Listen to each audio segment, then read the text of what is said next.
network going on. How are you doing, first of all, you and your family? We're good, man. We're good. I'm glad to be here, Cedric. And you know what the best part about this right now, Cedric? You and I are together, and it ain't Black History Month. Well, it's coming soon, bro. You know? Well, you know what? It actually is Black History Month because Trump is gone. Oh, so it's Black History Month.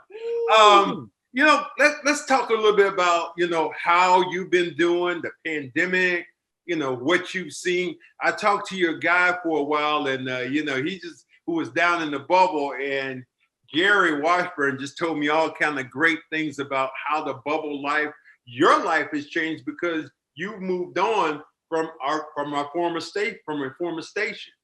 Yeah, things are definitely different, and I'm kind of in this new normal outside of the bubble and the pandemic and all that, and it's been really amazing.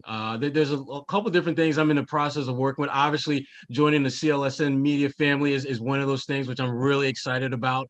The podcast that you referenced to, the A-List with myself and Kwani A. Lunis, I'm really excited about that because, as you know better than anyone, I tend to flap my gums a lot. I got a lot to say.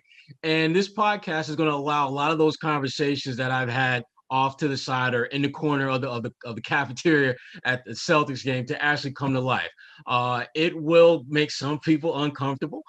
It will make some people laugh. But my goal with the podcast is to educate, enlighten, and hopefully entertain as we go through this journey. And I think we'll do that. And it seems that, we're starting to get a nice robust start to things, kicking things off today. And at some point, Cedric, you and I, we're going to get together and do our thing because that's what we do. Yeah. And I'm excited about it. There's some other projects I'm working on that I can get into a little bit later on in early 2021 that are really, really just, for me, bucket list type things that you always wanted to do and you never really had the opportunity to do, and you're doing. One of those things for me is teaching. I've always wanted to teach at the college level, and I'm doing that right now at Boston University, representing my team.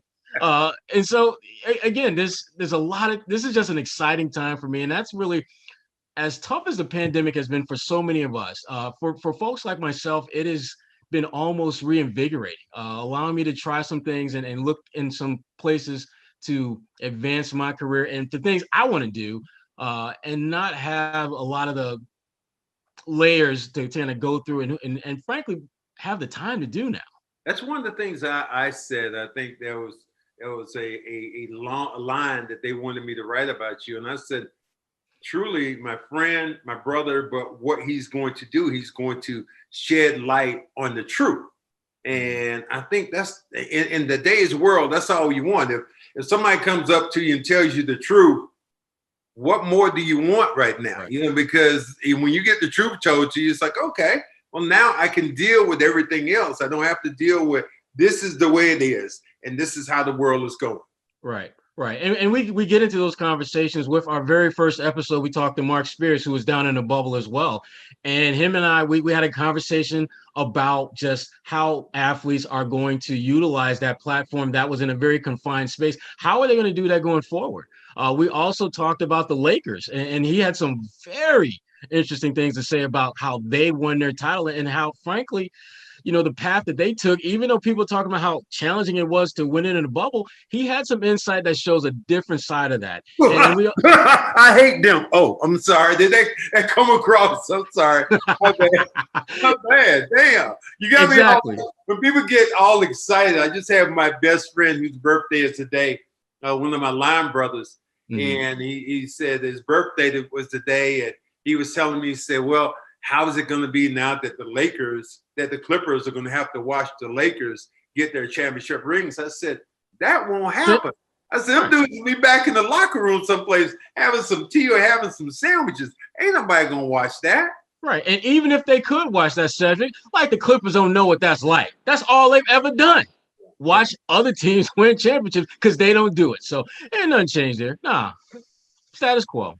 I feel that, with you, what you're going to get is some of those things that we didn't know about. Some of those Danny Ainge stories that you had on the side that you couldn't talk about, or some things you might have talked with the owners of the, or excuse me, the governors of the Celtics, that you can now kind of get off your chest. I think that's one of the things that I loved about doing a podcast. Just some of the things that I wanted to say, but you're kind of reluctant, and right. Still me, I still hold back a little bit because I'm kind of working for the Celtics. But this definitely has to be so much more freedom for you. Oh my God, it is. It is. I mean, I think about just just so many crazy stories. I mean, like Brad Stevens, and when he was hired, and how and I haven't talked about this before, but there was another college coach that was on the Celtics radar at that time that he wasn't the guy they wanted, but he was the guy that was in the conversation, to the point where that guy actually started soliciting other assistant coaches because he thought he was going to get that job in Boston, which he was not. And we'll get into that at some point in the podcast. I was going to say, you got me right now. I'm ready to look at your next podcast because I want to know when that comes up. And that's really what this is about, Shed. I mean, it's, as you pointed out, it's shedding light on a lot of stories that just haven't been told before, that we now have a platform to do that. And having Kwani Lunis in the mix as well, it gives us a very fresh, unique perspective on a lot of issues that are going on right now in the NBA that we may not necessarily be locking in on, that she being in that demographic age-wise and gender-wise has a much more, her antennas are a little bit higher up in the stratosphere on some of that stuff. Mine. What's the differences that you say that you look at between yourself and her? First of all, what is your age now, if I can ask you that? Oh, I'm late 40s. Okay, you're late 40s, and she is mid 20s. Mid 20s. So big difference, almost, because you have a child that is in his 20s, right? So yeah, it's really going to be interesting. Well, in a lot of ways, talking with her, in a lot of ways, is some of the conversations I had with my son, who he's in the communications game. He does audio podcasting. And so we talk a lot about sports. And a lot of the conversations are very similar to what I had with Kwani, except Kwani got a little bit more attitude, got a little more edge. And I'm okay with that because, I will push back and she'll push back just as hard. And you need that to have, I think, engaging conversation. But you're right. I mean, the fact that we're part of two different generations, if you will, we have two very different and unique lenses on how the sports landscape looks. And it's not necessarily that they're at opposition with each other, they're just different. And I think that's one of the things that's going to give our podcast, some serious weight, is the fact that you're not just getting, two guys in the same age, same color, same look, telling you pretty much the same thing, backing one another up. We're going to have some moments where I'm going to say something and Kwani's going to be like, bruh, check yourself. That ain't how this is going to go. And I'm going to be like, sister girl, you need to check yourself because this is how it is going to go. And we're going to have that kind of back and forth because that's kind of what we do. One of the things her and we talked about is that, a lot of the conversations that you'll see us having on camera are conversations that we've had in the studios when we were working together. And I think it's great that we're going to allow people to kind of see some of those conversations and have those conversations amplified. I'm excited about this. I really am. I think it's going to be a lot of fun. And I'm working with somebody that I really believe in, and someone that does not see things exactly how I do. And we don't have enough of that in this world, Cedric. I ain't going to go too political on you and everything, but we don't have enough people who can agree to disagree in this world. And I think it always makes for engaging conversations when you got two people who at the end of the day are cool with each other, but in the midst of beginning sunrise to sunset, they're going to scrap. One of the stories that I want to let people know about is part of, your family. And one of the story, whenever I see you, it always comes across when I talk to you. I always think about the days when, you're a married man. And there were a couple of times where we talked about, I said, yo, man, let's go to this party. And your line to me was, it ain't worth it. It ain't. I love that because you talk about your wife. Man, I could go. I'll let you tell the story. Yeah. I mean, there are times where we could go to certain places and it would be events that are open for public. But sometimes you find yourself, you're not necessarily looking for trouble, but trouble's in that room. So you either roll the dice, find yourself in a sticky spot because you put yourself there, or you be like, no, I'm good. I'm okay. I love that part when I used to challenge you. Yo, where you going to go? Yes, Then Cedric used to be. you You, would you look used at to be me. that bad. Used to be the bad one on the Yeah. right side. Be like, hey, Sherrod, let's go to this place. And I'm like, Cedric, I'm Look, listening to the good. I love that line. You tell me it ain't worth it. It's I gotta not, go home. It ain't worth it. Now you had a great relationship that you're gonna bring some of the stuff that when you covered the Bad Boys, the Pistons. Yes. Your relationship, someone with Ricky Mahorn and those guys in that area, some new insight, because now we're, especially with the day of COVID, we're starting to live through the past. And, the big dance, the last dance with Michael was such a huge thing that happened. The Pistons were right in the middle or at the end of the beginning or the ending of where Michael started. Yeah. And for me, I was around that team at a time when they were at the pinnacle of NBA greatness. And so there are lots of stories that, I have stored away. I mean, like when I was there, when they won the title in 2004 with Rip Hamilton and Chauncey Billups and all those guys. And there were little things that they did that people didn't realize played a role in them winning a title. Things like Larry Brown, for example, the first play of every single game, if they win the jump ball, was get that damn ball to Ben Wallace and let him go to work. Because big fella knew he wasn't touching the rock much at all, if at all, after that. So they made a point of getting him the ball first possession every single time they got the ball on offense, and they just cleared out and let him go to work. And if he scored, great. If he didn't, we gave you a shot. It's little things like that that help them build team chemistry and bonding and trust, knowing that he ain't going to get you 25, 30 points. But if you throw the big fella a bone, he going to get you 15 rebounds. I don't know any other brothers in my time that I can think of that had developed that kind of chemistry. And I was on championship teams. We liked each other. But with those, it's like those dudes were like blood brothers. Like, it's like the way they perform, it was like Bad Boys. And you hear them say Bad Boys for life, like that movie. It just seemed like the way they were. It is. And it started with the Isaiah Thomases and the Joe Dumars, and it carried on with the Chauncey Billups, Rip Hamiltons, Ben Wallace's, Rasheed Wallace, who, again, you are not going to get me to crap on Rasheed Wallace. You will not get that to happen. That's another guy that there's tons of stories. And you see about the technicals and you hear about the fouls, but what you don't realize is this brother is knowledgeable on NASCAR. I know this because we literally had a conversation about NASCAR. And needless to say, mind-blowing. But when you talk about the Celtics, I think about Rajon Rondo, a guy that is very polarizing. But when I think about like my memories of Rondo, I remember sitting in the locker room and it was like maybe 5 of us. And we were talking about the All-Star game, and we were having a very candid conversation about who should be in and who should be out. And Rondo let it be known who he thought should be in. You know what the difference was between that and conversations now, other than the COVID thing? Rondo was in a place where he knew that conversation wasn't going nowhere. He knew we weren't going to dime him out. He knew we weren't going to say, oh, Rondo said that so-and-so shouldn't be an All-Star. You don't get that comfort level anymore. It's going to be hard for these young cats in like 10, 15, 20 years to have stories because all their stories are going to be on Zoom. And I'm going to be like, well, damn, I was there for that conversation. So what are you telling me that I don't know? That's what this podcast is going to be bringing forth to light, bringing some of those conversations that have occurred that are really cool stories that didn't make their way onto Twitter. They didn't find a home in social media. They were just conversations that were really good, really wholesome, and really said a lot about those individuals that you might look at them a little bit differently. Well, tell me something about this current Celtic team or the last couple of years you've had them. I'm fascinated with this Brad Stevens. Could have maybe wasn't their first choice or for the coach. That is really cool. But tell me some of the insight that you saw with the team going forth now with Jason Tatum's and in particular Kyrie Irving. You know what?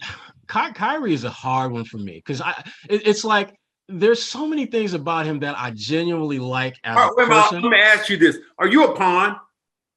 I mean, that's what Kyrie said. Kyrie said, I don't talk to pawns. So I don't do that. I don't play chess, so I guess I'm not a pawn. I don't play the game of chess. So I guess I'm not.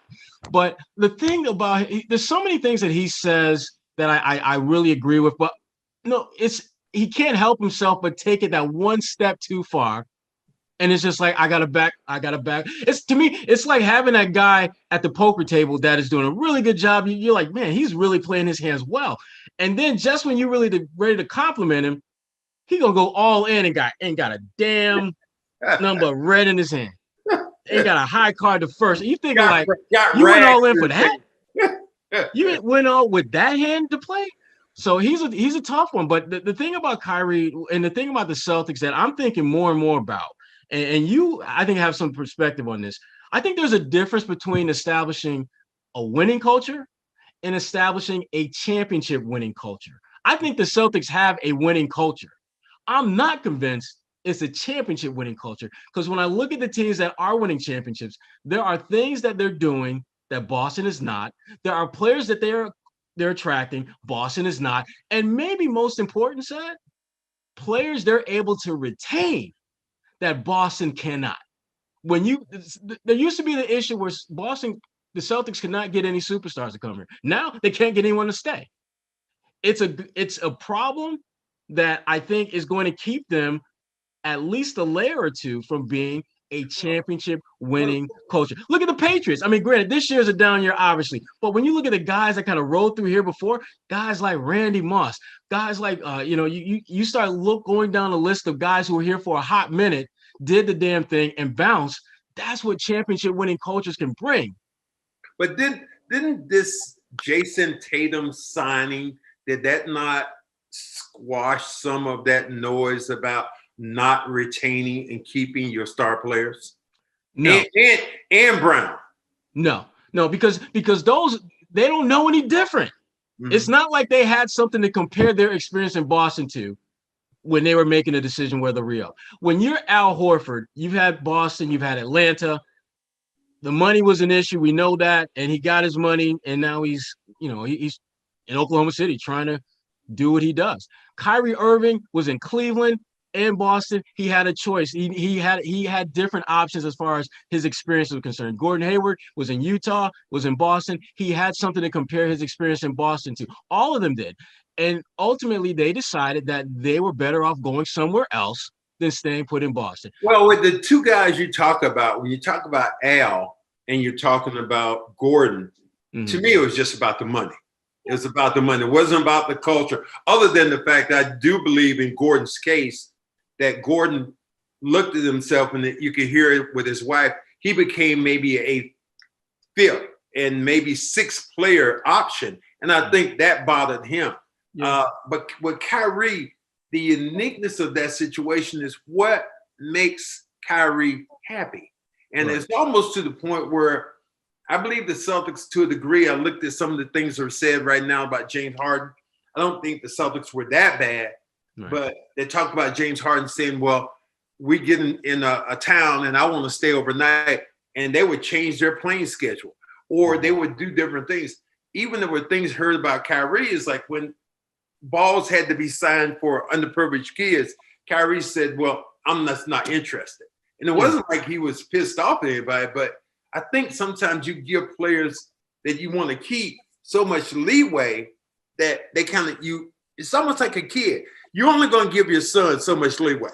Right. And then you go, okay, I'm dad, you're the son, we're going to do it the way I want it. So I that's the way I felt about those situations. Yeah, I mean, you're talking a little bit about what I like to call the Richie Rich syndrome, where you treat them as if they got all the keys to the palace, they should get whatever they want. And when you're bringing someone into your culture who has that kind of mindset, problems are going to happen. I mean, I when I think back to when Kyrie was here, I mean, Kyrie and Jaylen Brown are cool with each other. They don't have any like angst or anything like that. But there was tension, undeniable tension, when they were teammates. And no one, and the thing about Jaylen, and I respect the hell out of him for this, he was one of the few, hell, I'd even say the only one, that would publicly push back on some of the nonsense that Kyrie was speaking. You know, when Kyrie was talking about the young guys, there was only one of those young guys who was flapping his gums and saying, well, you know what? It ain't just young guys that need to step their game. It's not just young guys that need to be held accountable. And that's why, to me, I'm rocking and rolling with Jaylen Brown forever. That's my dog for life. I'm roll because You know he what? showed. And I am like you with that. What he's done on the court, how we've watched him develop, and what he's done off the court makes him the captain of this team because he has shown a way he's grown as a basketball player, not afraid to take the big shots in the big moment. And in a way, I feel like, you know, the worst thing about it is he's always going to be second tier because it's always going to be Jason Tatum's team. But is he smart enough to utilize that and understand that for his benefit and the team's benefit? Yeah, and for him speaking out the way he did from time to time with, in response to some of the stuff Kyrie said, that was a huge, huge gamble on his part. Because let's be real, Cedric, it's not like we haven't seen a role player speak out against the star player and then that role player disappears. Craig Hodges, hello. Bye-bye. Bye-bye. Exactly. Drive safely. Bye-bye. Exactly. So, I mean, I the fact that he was brave enough to speak out, bold enough to say what he said, and back it up by steady progression on and off the court. I'm rocking with Jalen for life, man. I have, I've always done this with everybody. And I found last time, I asked this for Kari Sellers. And for Kari Sellers, that was a great podcast, by the way. I did not know that the Cedric Maxwell reach extended into politics with Bakari. That was a hell of a podcast. Well, I try to be diversified with some of the things I did. But one of the questions I asked him, he ended up taking that question to President Obama and asking, and we got virtually the same kind of response. So I'll ask you the question. Give me your Mount Rushmore of sports. Ooh. And you can't be wrong. You got 4 people that you're taking anytime, different sports, same sports. Wow. I don't care from Detroit, wherever it is, but give me your Mount Rushmore of sports. I would say Jesse Owens. Okay. I would say Bill Russell. I would say Venus Williams. Okay. And my 4th member would be. It's always that 4. You know what? I gotta go. I gotta go. Tom Brady. Okay. I gotta go. Tom Brady. Now I just want to ask you. And you're not wrong, but and you really don't have to qualify. But I still have to ask you, why Venus and not Serena? Because I took Serena over Venus. So could you just tell me the difference between the two and why you picked that one over the other one? Because I think Serena benefited heavily from the battles fought by Venus.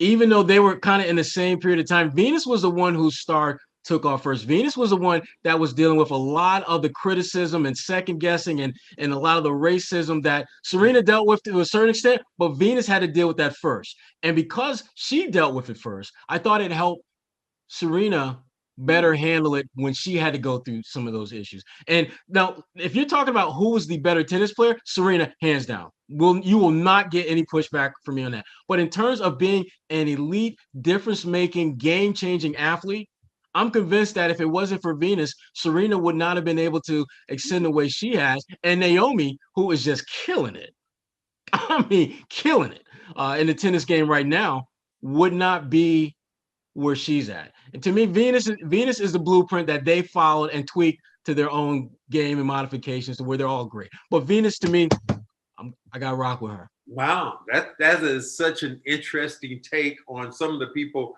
you've had and some of the people that you actually left out. I'll give you my list. And again, you're not wrong, but I'm just giving you my list. It was Muhammad Ali. Yes. Tiger Woods. Yep. And I went with Serena Williams. Mm-hmm. And I went with Michael Jordan. And those were mine because I just felt like I looked at Ali, what he did.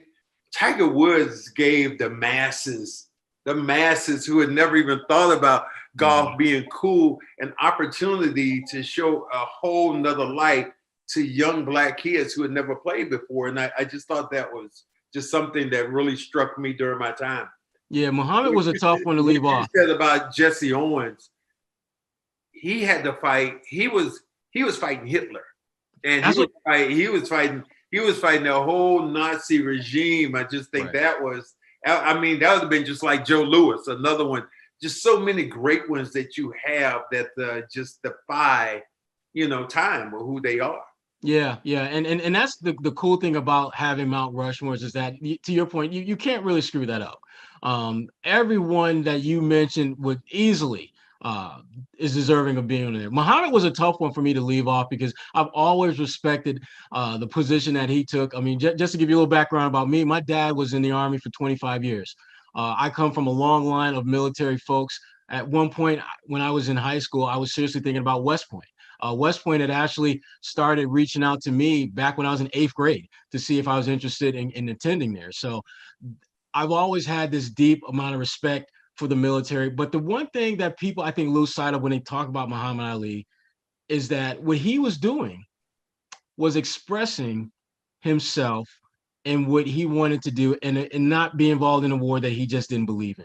And when you look at our country and the foundation for which it's built upon, having that freedom of expression is something that we tend to take for granted.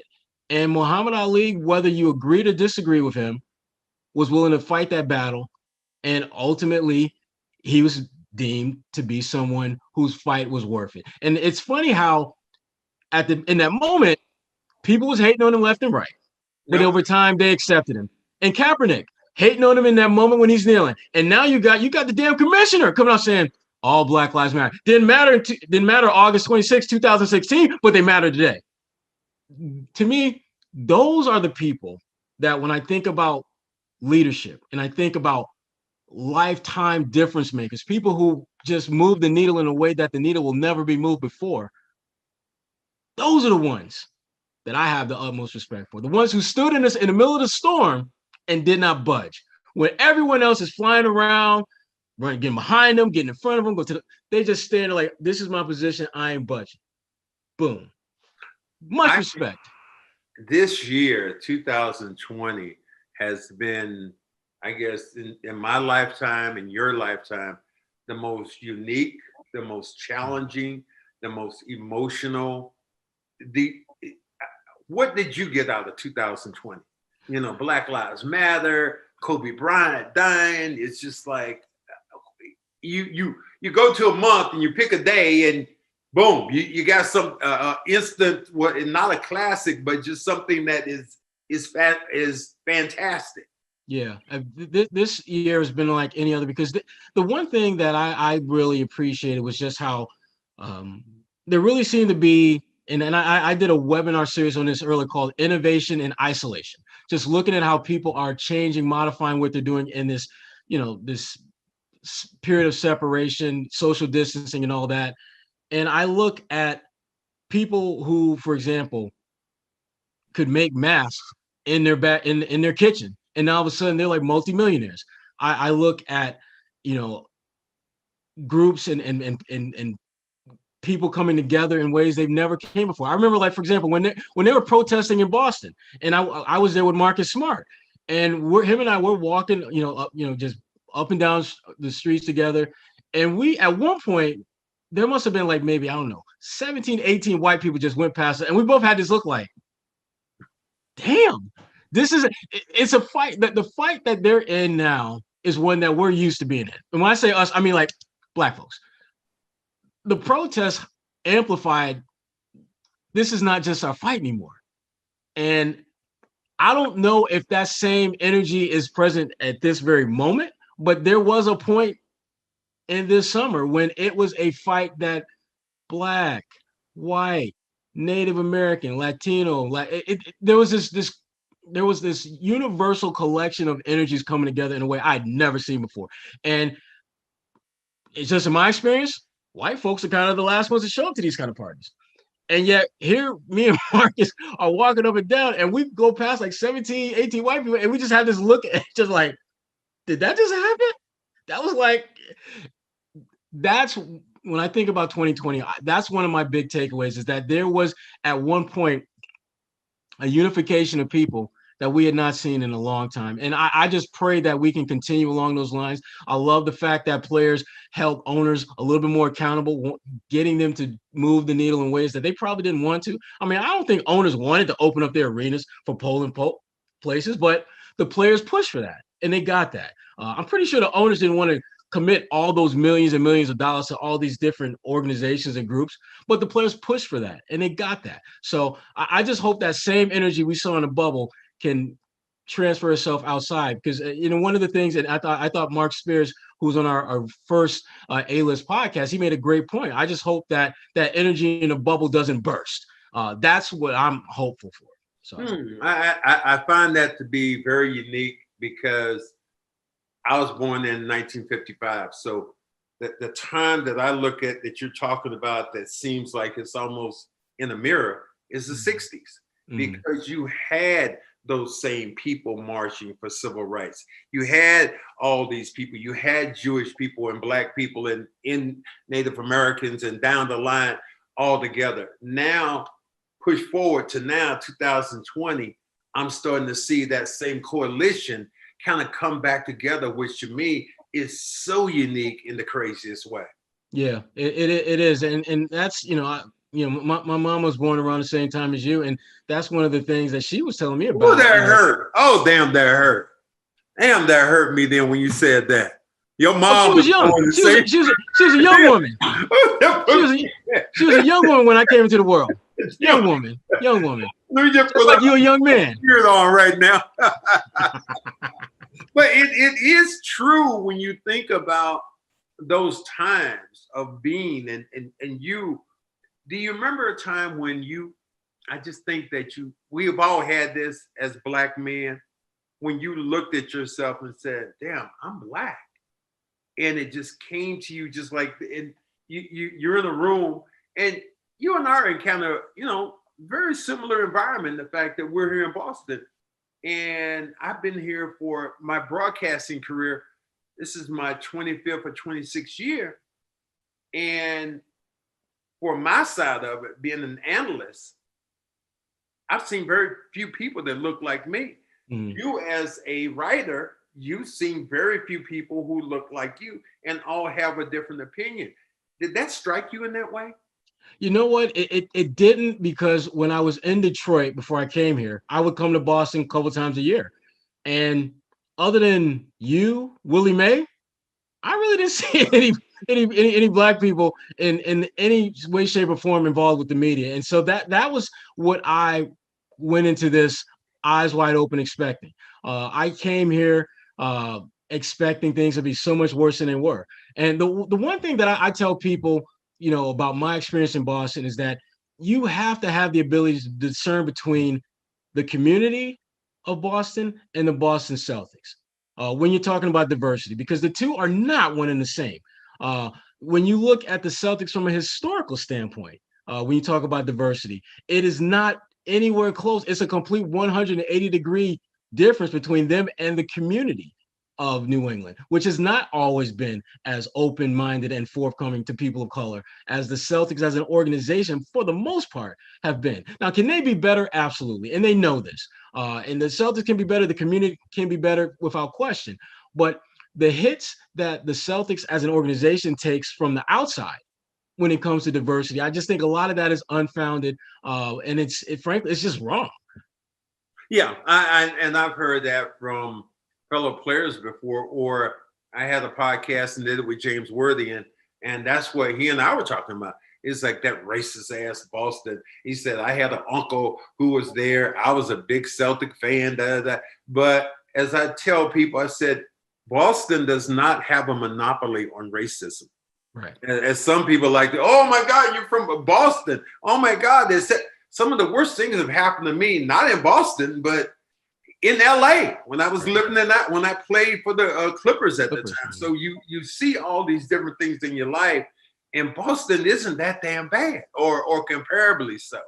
Yeah. And like, for me, as someone who I lived in the South, lived in the Midwest, and as far as race issues are concerned, Boston, of those three places, was at the bottom of the pecking order in terms of problems, because I think part of that has to do with my job. I think that when people see you in a certain position, they look at you a certain way. And for us, I think that's been a positive. When I was in the Midwest covering the Pistons, I mean, look, Detroit is just grimy and gritty. And I love that about Detroit. Detroit's black, though. That's all you see. Exactly. And so because of that, it's just like, well, you may be doing this, that, and the other, but yo, you black. And so am I. So I'm just going, you ain't getting no different treatment than anyone else. And I respected that. I did. Now in the South, different story. Few times I had to check folks, and you know, it let's put it this way. I'm just glad that there were enough people in the presence to intervene, because you know, back then, young Sherrod wasn't nearly as cool, calm, and collected as the brother that you see right now.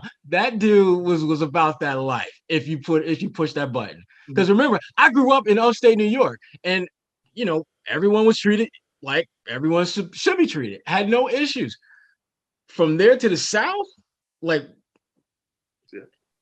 it's a different story. And you know, and Cedric being from North Carolina, which is where I was at, you already know. I ain't got to tell you. I always say, I always had this joke that we're with the Celtics, and a couple of white guys were there who worked in the office, and I said, one of the lines you'd always get from a white guy here was, "You want to go? You want to go? Let's fucking go. Let's go." And he do his hands like that. You'd be like, oh, hell. You know it's only popular when the guy goes like, "You want to go." Nobody else says that any place around where you see a brother like, "Let's go." Let's go where? But just like, we're going to the mall, get a sandwich, get a milkshake, get some lobster. What are we going to do? I found this conversation with you to be so fascinating, in the fact that who we are, where we've been, and where we're going, and the network with the whole thing with the podcast, to me, is such a way to, for me, it is almost like therapy, because I'm able to get some stuff out that I haven't been able to get out. I told somebody a story, and you would have to be the one that would back this up. I was telling you the story one time how ESPN called me. You might remember this. And ESPN wanted to do a story with me for Black History Month, during Black History Month, of the legend of the leprechaun. Oh, yeah. They said that at the top, they said the leprechaun might have been a monkey that escaped from the circus that people saw. And they were sending their truck to Boston to interview me. And I told you the story, and I said, you know what? It was a Black dude that called me. I said, dude, you might want to check your sources or check the guy who sent you. And you're like, yeah, I know that dude. And I was like, really? That was how crazy they were. I remember you just looking at me like, are you serious? Yes.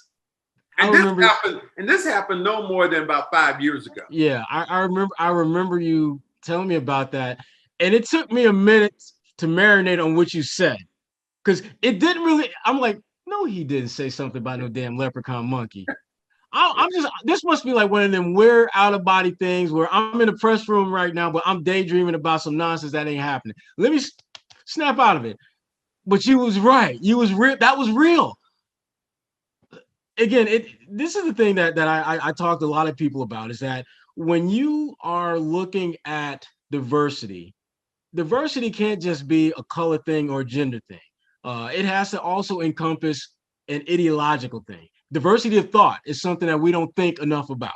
Mm-hmm. And just because you a certain skin color or a certain gender doesn't mean you have an understanding of issues that people of that color or people of that gender are dealing with. Like, to me, anytime you make any reference to doing something, journalistically speaking, that involves people of color and a monkey, you might want to rethink what you're trying to do. To me, it's right up there with drawing analogies between individuals and Hitler. You just stay. To me, that's the third rail of discussion. You don't touch it, because more times than not, it's gonna blow up in your face, and you're gonna get in more trouble, and it's just bad for business. Yeah, show me that emblem you have on your shirt again one more time. All right, at this school right now, BU. Don't you put us on blast. No, I'm gonna put you on blast because you are teaching a class there. Mm-hmm. So for them to see a professor of color must already be a shock to their system, because I'm sure there are not as many people of color on that faculty. Although I know that's where Martin Luther King ended up doing his seminary work at BU. But how do you feel about that when you think about yourself being that authoritative figure when it comes to giving out a grade and people looking at you, you know, as that person of color? Well, the one thing that I'll say just right off the top is the class that I'm teaching used to be taught by Michael Holley. And so they're used to having, but even with that being said, you have to think about how can you level up the experience for them, whether it's Michael Holley or whoever taught it before me. And the one thing that I did with my students this last semester is I needed them to understand that the world journalistically that they're going into is going to be more diverse than what they might understand. And so we had speakers who were Black. We had speakers who were Asian Americans. We had speakers who were white females. I had like 11 speakers, and all but I only had 2 white males. Everyone else was either person of color or female. And that's how I want it. I think that they need to understand.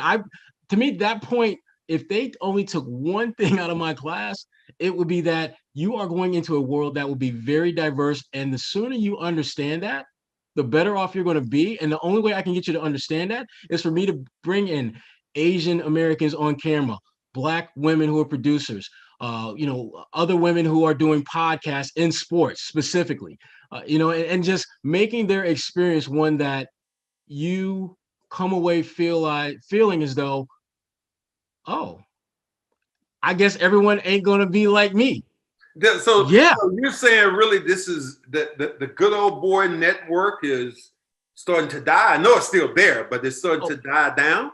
Well, I will not let it live on. Let's put it that way. I can't say if it's dying down, but I'm doing my part to give it a heart attack and put it in the hospital and put it away for good, because it doesn't align with what we are and who we are as a country. I mean, and again, don't want to get on the political soapbox too much, but if we're a country that was founded on diverse personalities and thoughts and just this melting pot, I remember hearing that a lot when I was a kid. Melting pot, America, melting. And all of a sudden, we're not so much. I think we need, if you talk about, wanting us to be the best that we can be as a nation, we have to understand that not all of us are going to be the same, that you have to have lanes in which people can navigate that aren't necessarily lanes that look like you. Not everyone's going to drive the same, 4-door sedan. Some are going to be a little more rickety than others. Some are going to be better than that. We have to embrace and appreciate each other, and we don't do enough of that. And in journalism, let's just keep it real. There's not enough people of color in Boston. And again, to me, it goes back to what you were saying earlier. Boston, when it comes to racism, Boston does not have, proprietary rights on that. The keys to the city. Right. No, but when it comes to diversity or lack of diversity, Boston doesn't have proprietary rights on that either. And so what I'm trying to do is do whatever I can to enhance that, to bring about diversity, not only in terms of people, but in diversity of thought.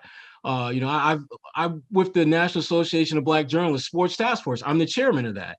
And one of my big things is trying to create as many lanes of diversity within our group. That's why I work with the LGBTQ community. That's why I work with inclusion and equity and all these different groups. And I work with, folks who don't look like me. And I'm okay with that, because guess what? I know what it's like to be in that room when no one looks like you or thinks like you. It kind of sucks. Yeah, that is. Last question I'll ask you, and this is kind of one that you can go anywhere with, but talk about LeBron James and just what he's been about. The first, I want to say, superstar in a cultural age of media, and the things that you see him and people who have attacked him and what he's done. Just give us a spiel on who he is and how you view him going into this next millennium. The thing about LeBron James, and I, having my initial interaction with him when I was in Detroit and he was in Cleveland, the evolution that he's gone through is phenomenal. Let me tell you a quick story about my first LeBron James interaction. This was like his, I think it was his rookie season, and Paul Silas was the head coach. And LeBron, was kind of like kind of what you'd expect an 18-year-old superstar. I'm running the show. I do what I want to do when I want to do it. They had a morning shoot around, and the only person from the media that was there was me. And so Paul Silas comes up to me and says, anyone you want to talk to? I was like, I'd like to talk to the young fella for a little bit. So he goes over to LeBron, says, this guy wants to talk to you. LeBron don't want to talk. Don't want to talk. He's ready to go back to the hotel or whatever the hell he's doing.